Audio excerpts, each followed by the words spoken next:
एक वायरल गाना जिसकी वजह से कई रील क्रिएटर्स के करियर बन गए, लेकिन जिसकी वजह से ये गाना पॉपुलर हुआ, जिसकी वजह से ये गाना वायरल हुआ, उसके करियर का क्या, वो इस वक्त कहां पर है और क्या कर रहे हैं, यही जानेंगे। तो मैं हूं कुणाल अले, फिल्मों और गानों के पीछे की कहानियां बताता हूं।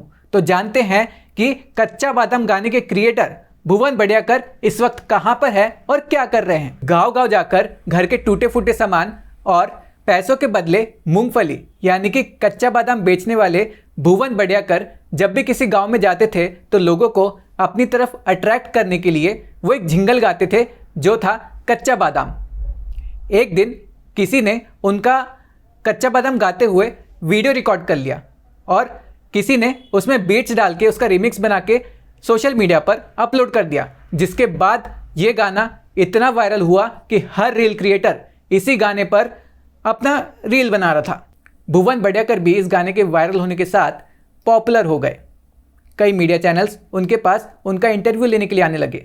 कई क्रिएटर्स उनके साथ इस गाने पर डांस करने के लिए, रील बनाने के लिए आने लगे। इसके बाद भुवन बड़ियाकर को कई सारे इवेंट्स में बुलाया जाने लगा।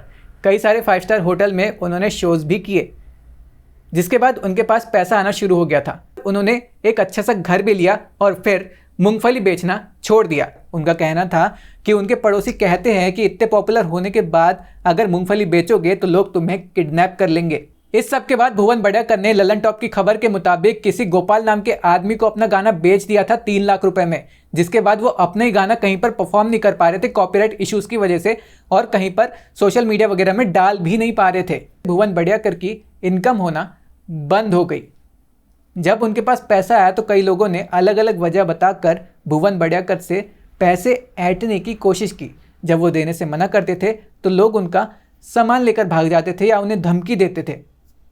एक बार तो एक इंसान उनका आईफोन लेकर ही भाग गया। हालांकि उसने बाद में फ़ोन वापस दे दिया था, लेकिन इस सब की वजह से भुवन बड़ियाकर के मन में एक डर बैठ गया।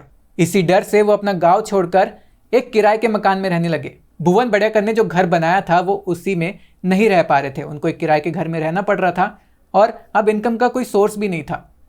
उनका एक बेटा है जो कुछ कमाता है, लेकिन उसकी इनकम भी कुछ ज़्यादा नहीं है।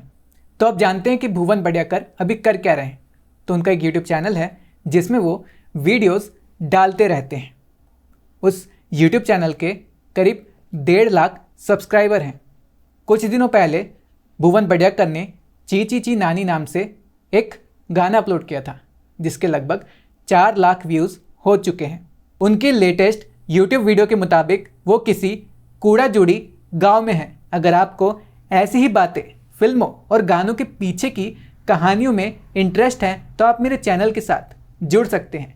मैं कुणाल अले फिर मिलूंगा किसी और वीडियो के साथ।